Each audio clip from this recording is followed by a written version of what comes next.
I was reborn as the live-in companion to the heir of a wealthy family, the alpha male protagonist of the story. The young master had psychological problems. He'd been a very dark person since childhood, with violent tendencies. He got a little better as he grew up and started a research lab. I asked him what he was planning to do. He said he wanted to research fertility drugs. I calmly asked, "What are you researching that for?" He said, "For you to take." I was still very young when I arrived here, and I quickly accepted my role. When we were kids, the cute little young master suddenly decided he wanted to raise fish. For the first few days, he cooed over the little goldfish, calling them his good, sweet, cute little fishy babies. Oh, and baby was what he called himself. But after just a few days, he suddenly turned into a little monster and wanted to kill the goldfish. No one stopped him from his fish-killing spree. After all, they were just a few insignificant goldfish. I was the only one who went to the kitchen, grabbed some random fish, one you could eat, anyway, and threw it to him. "Henry, kill this one instead. When you're done, we can have the cook braise it for dinner." The perfect little porcelain doll of a boy froze, clearly not expecting that option. In middle school, he sat on the edge of the second-floor balcony, threatening to jump. He was a thin, delicate teenager, his black hair floating in the breeze, the first hints of his stunning, ethereal good looks already showing. He stared down at me, his black pupils like a bottomless abyss, strange and dark. He dangled his feet over the edge as if he were just toying with us. His parents were out of town and rushing back. The household staff was in a panic. A few servants were dragging an air mattress out of the house, while others held a blanket below, terrified the young master would actually go through with it and jump. I was the only one who calmly stood below, held out my arms, and said sincerely, "Go ahead and jump, Henry. It would be best if you landed on me and killed me. That way I wouldn't have to explain this to your parents." Of course, a fall from that height probably wouldn't kill me, but it might knock me out, and then I wouldn't have to face the music from his parents. The servants who heard me practically fainted on the spot. Luckily, the young master didn't jump. When he went back to his room, I said to him with relief, "I got really lucky today, Henry. Good thing you didn't jump." At the time, he was only a little taller than me. He smiled and said, "I was just messing with you. Was it fun?" I blinked my big, innocent eyes and answered honestly, "No, it was too dangerous." The smile vanished from his face instantly, and he shoved me to the ground. He gave me a vicious kick. "You ungrateful brat. You're not allowed to sleep in the bed tonight." He was strong, but the kick to my waist wasn't that hard. It didn't hurt much. I just calmly said, "Okay." That night, I made a bed for myself on the floor with a mattress. The Pei family only used the best of everything, even the floor bedding was incredibly comfortable. But in the middle of the night, I was pushed off the mattress. I turned over and saw that, at some point, the young master had come down to sleep on the floor with me. I rubbed my sleepy eyes, climbed onto the bed, and slept on the very edge, leaving Henry to sleep on the floor by himself. He was always yelling at people anyway, so one more time wouldn't make a difference. In high school, Henry got even worse. He started bullying people, and the one who got it the worst was the other main character of the story. Yes, this book was a trashy, angsty, toxic romance novel. It was all about the endless, twisted entanglement between the two male leads. One time, he pushed the other guy into the lake and wouldn't let anyone pull him out. The onlookers were all a bunch of rich kids who thought nothing of it. They even started jeering from the shore. A slow smile spread across Henry's face. I didn't try to talk him out of it. Instead, I jumped into the lake with a splash, ready to pull the other guy to safety. The moment I hit the water, his face changed. "Felix!" He panicked and jumped in right after me. But the problem was, he didn't know how to swim. Splash! Splash! The rich kids watching were shocked. This was serious. The Pei family was one of the most powerful in Beijing. If anything happened to their son on their watch, they'd all be in deep trouble. And so, like a bunch of dumplings being dropped into a pot, the school had a wildly exciting day of mass lake jumping. Fortunately, no one was hurt. The principal was in tears, just short of getting on his knees and thanking God for his mercy. But Henry got sick from it all and absolutely hated me for it. His face pale with illness, he pushed me down onto the carpet and wrapped his hands around my neck. He demanded to know why I had saved that guy. I stared into his bloodshot eyes, knowing he was losing control again. His grip on my neck hurt, so I closed my eyes, said nothing, and prepared to quietly die. I've always been a bit of a downer. When I hung out with Henry and his rowdy friends, I could never match their energy. I was a walking buzzkill. They really didn't like me, but for some reason, Henry insisted on taking me everywhere. I wasn't popular, but I didn't care. Suddenly, the pressure on my neck released. Henry went limp and passed out. His temperature was 103.8 degrees. After that, Henry stopped bullying other people. When we went to college, we were at the same school but had different majors. He personally asked the academic advisor to switch our dorms so we could room together. I was fine with that. After all, I was just his companion, to put it bluntly, a servant. If we were too far apart, it would be hard for me to run over and take care of him. The Johnstons paid me well, and after so many years, I had gotten used to living in their house. I'd grown fond of everyone, though how deep those feelings ran was anyone's guess. Besides, taking care of Henry was just part of my job, and it wasn't that hard. The dorm was a quad. Our other two roommates weren't from Beijing, but they were both nice guys. They liked me but didn't dare get too close to Henry. Henry just had this aura that kept people at a distance. But they also didn't dare get too close to me, because it seemed to make Henry unhappy. Lately, though, Henry had been acting strange. Specifically, he would look at me with a shifty gaze and often hide under his covers, looking at something. Sometimes I'd call his name and he wouldn't answer. I figured he'd probably developed a crush on some guy. After all, in the original story, he was a promiscuous, toxic alpha. As for why I had read the book, it was mainly out of boredom. I'm the kind of person who doesn't want to die but lives a very average life. When I'm bored, I tend to look into some pretty weird stuff. Whether this had anything to do with my own sexuality, I didn't have an answer for that yet. I didn't even know how to like someone. I'd never experienced that butterflies in my stomach feeling people talk about. I also never interfered with Henry's decisions. Whatever games he wanted to play were his business. I just did my job. Today, Henry had something to do, so I didn't wait for him after my afternoon class. I went back to the dorm, took a shower, and watched a movie on my tablet for about 10 minutes. That's usually all my patience allows for. I shut off the tablet, picked up a book, read for 5 minutes, then grabbed my phone, checked the group chat for the homework assignment, and started on our group project. When my roommates came back and saw Henry wasn't there, they seemed to let out a collective sigh of relief. For some reason, they just felt like they couldn't even speak loudly when Henry was around. "Felix, you're the only one here? Where's Henry?" I looked back and grunted. "He went off to do something. I don't know." "Oh, okay. Have you eaten? Want some of this?" My roommate across from me offered me a cup of instant noodles. I shook my head. "Thanks, but I don't eat that." Henry didn't let me eat junk food like that. I had a feeling he was about to come back, and there wasn't enough time for me to sneak it without getting caught. Sure enough, a few minutes later, Henry returned. The door opened, and I looked over to see a tall, handsome guy walk in. A slight smile played on his stunningly dramatic face, as if something good had happened. He walked over, put some food he was carrying on my desk, and leaned over me, one hand on the table and the other on the back of my chair. We were suddenly very close, so close I could smell the faint scent of smoke and alcohol on him. My brow furrowed almost imperceptibly. I sniffed lightly. "You were smoking, Henry?" Henry, still leaning close, heard me and his eyes lit up. "You can smell it?" "Just one. I was just messing around." I frowned and turned my head away, offering only a suggestion. "You probably shouldn't pick that up." Whether he listened was his business. Our relationship only extended as far as me giving a single piece of advice. He looked at my face and suddenly smiled. "Okay, I get it. Okay." He went to take a shower and I opened the takeout he'd brought back and ate some. Then I went to do laundry.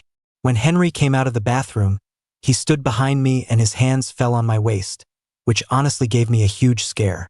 He quickly grabbed my hand, steadying the laundry pole I was holding. His frame almost completely enveloped me. I glanced at him, and he lowered his head, speaking pitifully into my ear. "How come you don't even care what I was doing?" I turned back, hung the clothes with the pole, and replied smoothly, "You have your own reasons for doing things, Henry. I don't need to ask." The tip of his nose brushed against my ear. I frowned slightly. We were too close. It was different when we were little, but now that we were older, we should keep some distance. But he pressed against my ear and said, "I'll tell you later." I nodded. He let me go and went inside. By the time we went to bed, he still hadn't told me what he'd been doing. I figured he'd forgotten. But late that night, after the dorm lights were out, I heard a noise from my bunk. I was just drifting off to sleep and kicked a foot out, startled awake by the sound. Then, a figure pressed down on top of me. He covered my mouth. "Sure, it's me." My heart hammered in my chest. He let go of me and slipped under the covers. My 4-foot-wide bed creaked under the weight. I had no choice. Afraid he'd make a scene, I had to cooperate and move to the very edge. The moment he got in, the two of us, both grown guys, were pressed right up against each other. It wasn't that we had never slept together, but we'd never done it so sneakily. He pulled the blanket up and put his hand on my waist. I flinched and tried to struggle away, but it was so crowded that I just ended up writhing against him. Henry chuckled softly. Not only that, but he squeezed in closer, pressing me against the wall behind me. I looked up at him. The room wasn't completely dark. Once my eyes adjusted, I could see the blurry outline of his face. Deep-set, defined features, incredibly exquisite.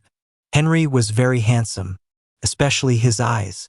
If it weren't for the twisted look they got when he was tormenting someone, they were the kind of eyes that could look at a pig and make it seem like true love. Right now, I could imagine the playful, mocking glint in them. He pinched my chin and leaned down.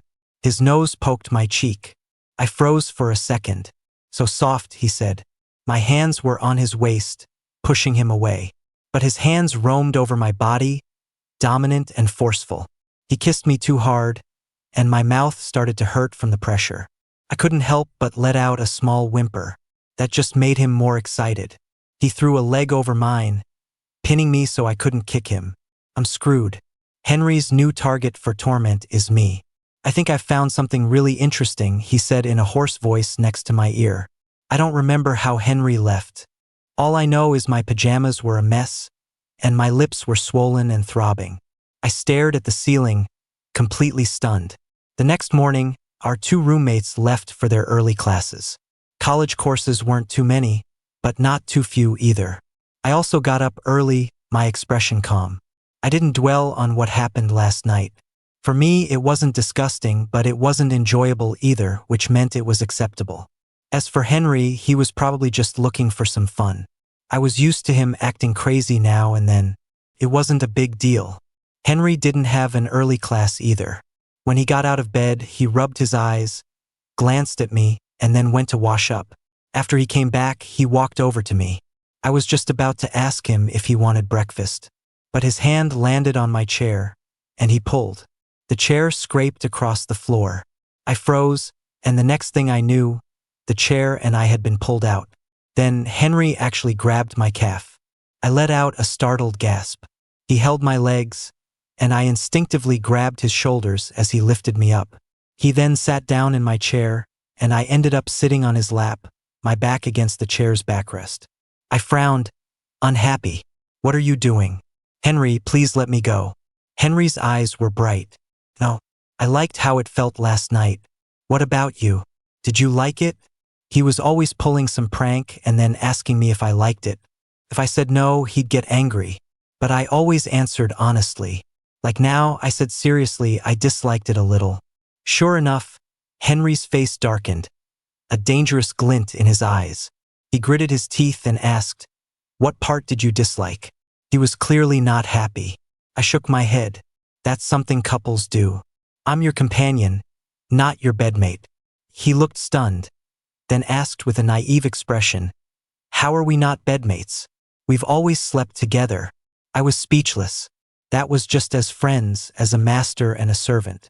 Henry frowned, annoyed. Well, from now on, we're a couple. So we can kiss now, right?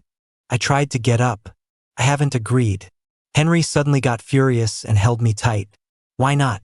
You clearly enjoyed it last night, you were comfortable. Haven't I been good to you? You told me to jump off a building before, and I didn't even get mad at you. I was floored. Weren't you the one who wanted to jump? How did that become me telling you to jump? Henry's face was grim as he stared me down. I glared back at him until he leaned in to kiss me. I didn't avoid it, but I didn't accept it either. He suddenly softened his voice, pleading, "Wouldn't it be good for us to be together? We'll be even closer, Felix." I sighed.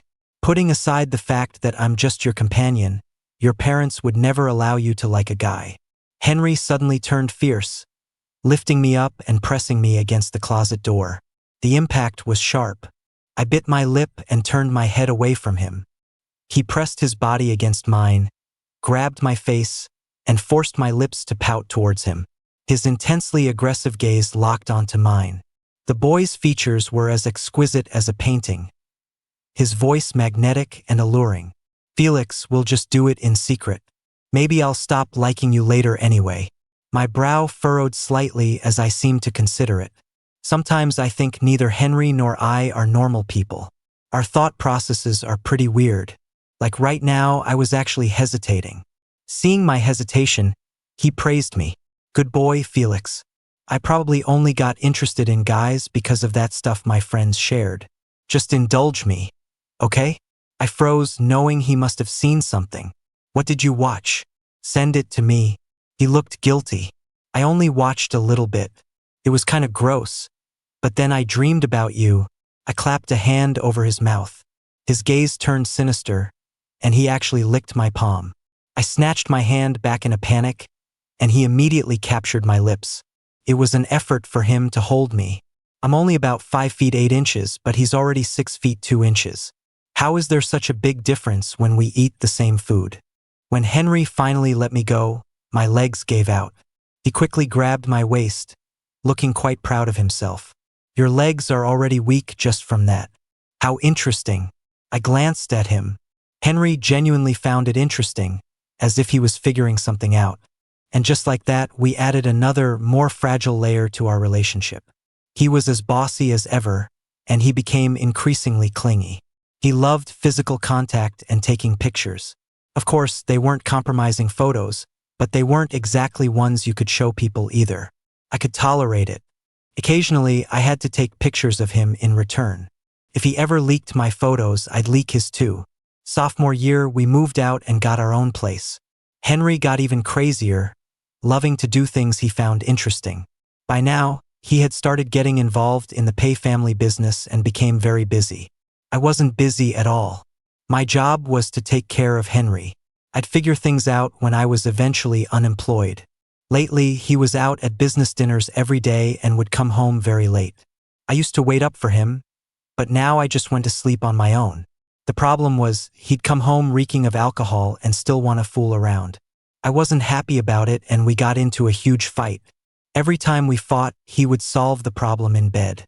The next day, he would apologize pitifully. I looked at the increasingly mature Henry with a calm expression, but my gaze made him uneasy. His relationship with me was casual and absurd. I always felt like Henry was just looking for an outlet, and I just happened to fit his needs at this stage. As for my own feelings, I didn't dislike it. I could accept it, and in some ways it felt good. Occasionally, I would even hold Henry for a tender moment. His affection for me was like a flower bud that would wither out of season. My tolerance for him was just an exception in an otherwise bland life. You can't invest too much emotion in someone you can't control. I focused more of my energy and time on myself. Until one time, Henry came home late at night and I wasn't there. He called me, his voice low, asking where I was. I'd had a bit too much to drink at the time.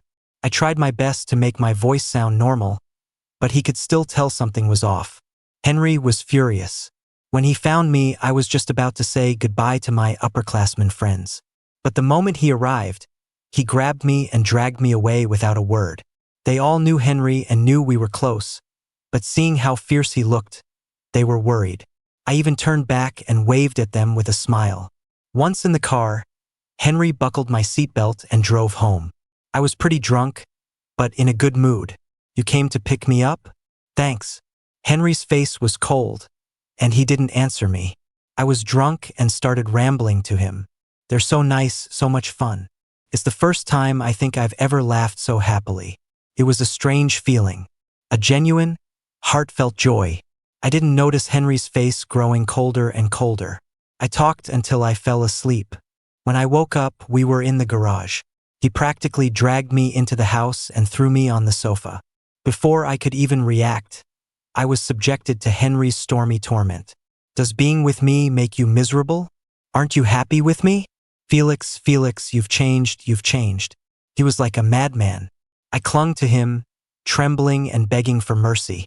When I woke up the next day, I had to support myself to get to the bathroom. Henry came in, hugged me from behind, and kissed my neck. Time for breakfast, baby. I flinched and struggled out of his arms. My expression was placid, not angry, not happy, just flat. It was Henry whose expression shifted, wanting to get angry but holding it back. After breakfast, I asked Henry for my phone. He gave it to me. I opened my phone and saw that he had deleted a lot of my contacts. I just sighed. Henry, you deleted them. Now I won't be able to get school updates right away. Henry snorted. I'll have someone notify you, don't worry. I looked down and didn't say anything else. Sometimes I knew I should be more proactive, care about Henry more, try to understand what he was up to, and maybe try to make our relationship stronger and more long-term. I even felt that if I tried a little harder, our relationship wouldn't be on the verge of collapse. But I just didn't want to. When he wanted to jump off the balcony as a kid, I knew it was wrong, but I was too lazy to talk him out of it. Instead, I stood below and held out my arms to catch him. When he bullied people, I would save them. Not for his sake, but because I felt I could help. It's like now. Maybe if Henry and I broke up, I'd be a little upset, but the threshold for that pain isn't high. It's within a range I can handle. So why should I make the effort? The effort to teach Henry how to provide more security in this already fragile relationship. I don't want to. I hate that. I've already chosen to accept the worst-case scenario for us. And I think he has too. Ever since last night, Henry had been feeling an unexplainable panic. Seeing my attitude just made him more annoyed. He suppressed his impatience and asked softly, "What's wrong with you? You go out without telling me." I was worried sick when I got home. I looked at him strangely. "You come home late without telling me what you were doing." I thought that was our unspoken agreement. He was suddenly taken aback, his expression changing. "I get angry because I care about you. Why don't you get angry? You don't care about me." I couldn't be bothered to argue with him. Today was Saturday, and I had no classes. I took a plate of cut fruit into the study to space out. A little while later, Henry came in and started fidgeting with things here and there. I got up, walked out, and went to lie down on the sofa by the floor-to-ceiling window in the bedroom to space out some more. Henry followed me in and sat down beside me. "Are you angry?" I shook my head honestly. "No, I'm just waiting for a change in my life. Sometimes when I talk, people can't quite grasp my meaning." Like now, Henry had no idea what change in my life I was referring to. When people are waiting for something to happen, they tend to be jumpy. I think I was getting used to, or rather imagining the possibility of, a life without the young master. He kissed my cheek and held my head. I grabbed his shirt and leaned back, falling onto the sofa. The light from outside was a bit glaring. I closed my eyes. He asked gloomily, "Felix, are you not happy with me?" I wanted to give a light but what came out of my throat were two words. "It's okay." That was the truth. I enjoyed the feeling of losing myself during moments of intimacy with Henry. Felt good, giving me a fleeting sense of my heart racing. It's hard to describe. It was as if Henry could leave a very deep mark on my heart. He slowly started to report his whereabouts to me, but sometimes I wouldn't even look at the messages. When he saw I wasn't replying, he would call to complain. Gradually, I started to pay attention to his schedule. At the end of our junior year, Henry started getting close to a socialite. His mother came to see me. She put a photo of the girl on the table and said bluntly that this was the daughter-in-law they had chosen. Her family background was impeccable. I heard she was some princess from H city. I'll give you time to think about it, the woman said with a detached expression. If you agree to break up with Henry, I'll send you abroad and give you the best resources. Felix, you can't rely on men. In this life, it's best to rely on yourself. Besides, you can't have children, and the Pei family cannot be without an heir. I took the photo and said, okay, I'll think about it. That night, I sent a message to Henry, asking him to come home. I waited and waited until dawn, but he didn't come back. I got up, packed my things and left. I went abroad, and I cut off all contact with Henry. He wasn't my little young master anymore. He was more mature and stable than before. He no longer needed a companion to watch over him. I knew I would be out of a job sooner or later, so I had long been prepared to leave. I didn't go to the school his mother recommended for me. I chose another country. As for news about Henry, I'd hear bits and pieces over the years. He's quite famous in the finance world now. I didn't deliberately follow news about him. The snow was falling heavily. I was bundled up warmly. On the way back to my small rented apartment, I kept feeling like something was wrong. I looked back a few times, but everything seemed normal. My phone vibrated. I had another message from that creep. You're so thin, my heart aches. I saw you getting close with a guy. Why are you like this? Why? I really want to. Felt like an unfinished sentence. My heart tightened. I started receiving messages from this guy a month ago. At first, I suspected it was Henry, but if it were, he would have shown up long ago. Besides, would he really come looking for me? Possibly, but given Henry's personality, he'd probably come for revenge for my sudden departure. Not send me creepy, whiny messages like this. I went home, ate dinner feeling unsettled, cleaned my room, and curled up on the sofa to watch the heavy snow fall outside. My phone vibrated. A nice-looking white guy was asking me to a movie. I refused. Going out is such a hassle. But a little while later, my doorbell rang. I ignored it, but it kept ringing. I got up to look at the security monitor and saw a face I never expected to see. He was wearing a scarf that covered half his face. But those eyes, I knew them too well. My heart skipped a beat, then started pounding. My eyes started to burn uncontrollably. I stood there in silence for a long time as the doorbell continued its incessant ringing. After thinking for a moment, I called the police. After he was escorted away, I moved out quickly. It's not that I wasn't over Henry, and that's why I wouldn't even see him. It's mainly that meeting had no meaning. If it had been 2 or 3 years ago, I might not have been able to resist opening the door to hear what he had to say. But 3 years have passed. Many words have lost their meaning. Meaningless words wouldn't make me happy, so it was better for my peace of mind not to meet at all. I admit I'm a difficult person to get along with, emotionally detached. It's possible Henry himself doesn't even know why I suddenly disappeared from his life. But it doesn't matter. What I saw and what I felt is all that matters to me. But a person like me will probably die alone. I stayed in a hotel for several days. Today, I went out to the supermarket to buy some bread. I was completely bundled up, not worried about running into Henry. But my luck was terrible. I was kidnapped. When I woke up, my eyes were covered, and I couldn't see a thing. The uncertainty made me panic. Who? I had no strength. The sound of unhurried footsteps approached. I panicked and instinctively curled up to the side, but I was too weak. I could feel the person sit down next to me, their fingers landing on my neck. I trembled with fear, my dizzy mind racing. I tentatively called out, "Henry?" The person didn't speak. I thought of the creep who had been following me. What do I do? I'm not sure if the creep is Henry, but it's very likely someone I know. Who? Who would be so bold? There are plenty of weirdos abroad. For a moment, I was terrified. At that moment, I kind of regretted that my senses weren't sharper. But that's not right.